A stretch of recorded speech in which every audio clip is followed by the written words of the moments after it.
Berapa usia kamu saat ini? Jika kamu sudah menjawabnya dalam hati, lalu pertanyaan selanjutnya adalah apa yang menjadi kesibukanmu setiap hari? Dan sudahkah kamu menjadi ahli atau pakar atas apa yang sedang kamu kerjakan selama ini? Idealnya, pertanyaan di atas harus dijawab semudah mungkin untuk mengukur apakah diri kita berkembang ke suatu proses yang lebih matang atau sebaliknya, menjadi biasa-biasa saja dalam semua hal. Oleh sebab itu, dalam Dirkursus Ilmu Pengetahuan muncul gagasan tentang ahli atau kepakaran di suatu bidang. Gagasan tentang ahli inilah yang membedakan seseorang amatir dari master sejati di hampir semua bidang, mulai dari kedokteran, sains, olahraga, hingga seni. Tapi, bagaimana caranya seseorang untuk menjadi ahli? Apakah mereka terlahir dengan bakat yang diperlukan? Atau dapatkah seseorang menjadi ahli dengan studi dan pelatihan yang tepat? Itulah yang akan kita bahas sekarang. Tonton video ini sampai selesai, lalu temukan caramu untuk menjadi seorang ahli di bidang yang kamu geluti. Keahlian secara konsensual didefinisikan sebagai kinerja elit, puncak, atau sangat tinggi pada tugas tertentu. Beberapa komponen penting dari keahlian adalah pengetahuan, keterampilan, dan prestasi. Orang yang menjadi ahli cenderung memperoleh sekumpulan pengetahuan yang menjadikan mereka salah satu individu yang paling berpengetahuan di bidangnya. Mereka juga memiliki keterampilan yang mereka butuhkan untuk menentukan kapan dan bagaimana memanfaatkan pengetahuan mereka.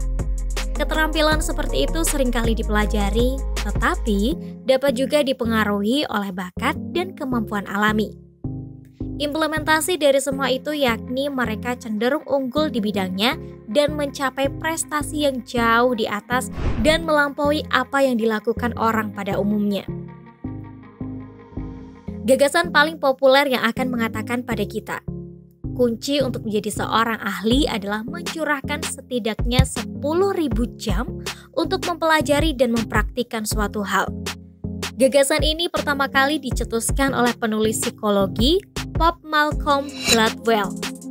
Ia mendasarkan teori tersebut dalam sebuah penelitian tahun 1993 yang menemukan bahwa pemain biola paling sukses di akademi musik telah menghabiskan rata-rata 10.000 jam untuk berlatih biola pada usia 20 tahun. Gladwell juga berpendapat, musisi hebat The Beatles kemungkinan menghabiskan sekitar 10.000 jam berlatih bermain musik selama awal 1960-an. Lalu, pengusaha teknologi Bill Gates menurutnya telah mengabdikan 10.000 jam untuk mempraktikkan pemrograman sebelum dia menciptakan Microsoft. Gladwell menegaskan, seseorang bisa menjadi ahli di hampir semua bidang selama mereka bersedia mencurahkan 10.000 jam yang diperlukan untuk mempelajari dan mempraktikkan subjek atau keterampilan.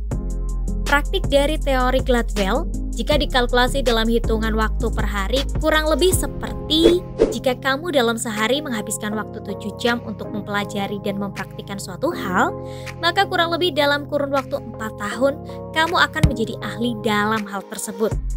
Kalkulasi hitungan waktu dalam teori Gladwell ini pula kemungkinan yang digunakan standar akademik di perguruan tinggi untuk jenjang studi S1. Jika diterapkan dalam dunia kerja, yang rata-rata dalam sehari bekerja dalam waktu 7 jam per hari, maka seorang pekerja tersebut seharusnya telah menjadi ahli dalam bidang yang ia kerjakan itu juga dalam kurun waktu 4 tahun. Ide Gladwell telah menjadi sangat populer. Tetapi, seberapa benar klaim tersebut? Dapatkah menghabiskan 10.000 jam untuk suatu objek benar-benar menjamin bahwa kamu akan menjadi seorang ahli?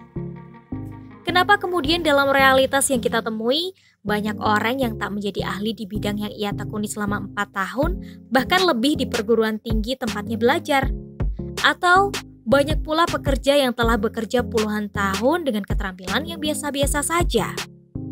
Ketika pertanyaan-pertanyaan ini diajukan, maka masalah yang lebih dalam akan semakin banyak ditemukan.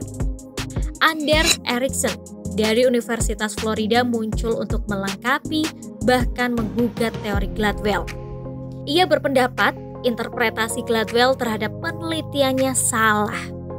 Angka 10.000 jam sebetulnya hanya rata-rata. Separuh dari pemain biola yang dipelajari oleh Erikson dan rekan-rekannya menghabiskan waktu kurang dari 10.000 jam untuk mempraktikkan instrumen mereka pada usia 20 tahun. Sementara, separuh lagi menghabiskan lebih banyak waktu. Erikson percaya bahwa yang membedakan amatir dari seorang pakar adalah apa yang disebut sebagai praktik yang disengaja. Praktik biasa dapat membantu orang menjadi terampil dalam suatu tugas. Tetapi, mendapatkan keahlian sejati melibatkan praktik dengan cara yang mendorong batas-batas tingkat keterampilan dan pengetahuan saat ini. Praktik seperti itu sangat terkonsentrasi dan melibatkan hal-hal yang berada di luar tingkat keterampilan kita semua.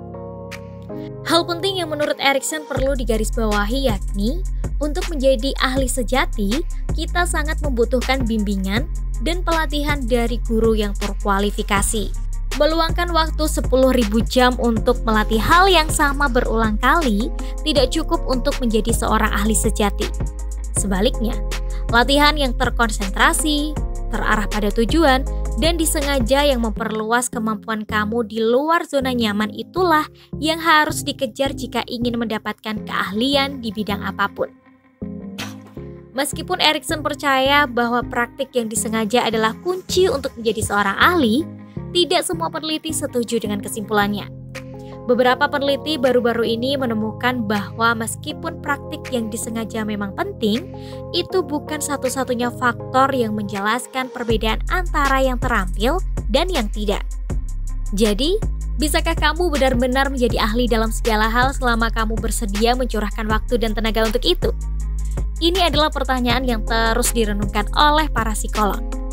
Sebelum kamu memutuskan untuk mengejarnya, pertimbangkan apakah kamu memiliki minat, dedikasi, dan waktu komitmen untuk mendapatkan keahlian di domain tersebut. Meskipun aturan 10.000 jam lebih merupakan mitos pop psikis daripada kenyataan, ada hal penting dari gagasan tersebut. Menjadi ahli membutuhkan banyak upaya. Orang yang menjadi ahli di bidang apapun mencurahkan banyak waktu, energi, dan kerja keras untuk mempelajari dan mempraktikkan keterampilan mereka. Jika kamu ingin menguasai sesuatu, kamu harus bersedia meluangkan waktu. Mungkin bisa sampai 10.000 jam, atau bisa jadi kurang dari itu. Meskipun kita sering berpikir bahwa kecerdasanlah yang memisahkan para ahli dari kita semua, penelitian menunjukkan bahwa keahlian sejati lebih berkaitan dengan pengetahuan yang diperoleh daripada kemampuan mental bawaan. Peneliti terus memperdebatkan apa yang dibutuhkan untuk menjadi seorang ahli. Namun, tidak ada keraguan bahwa itu membutuhkan waktu, latihan, dan dedikasi.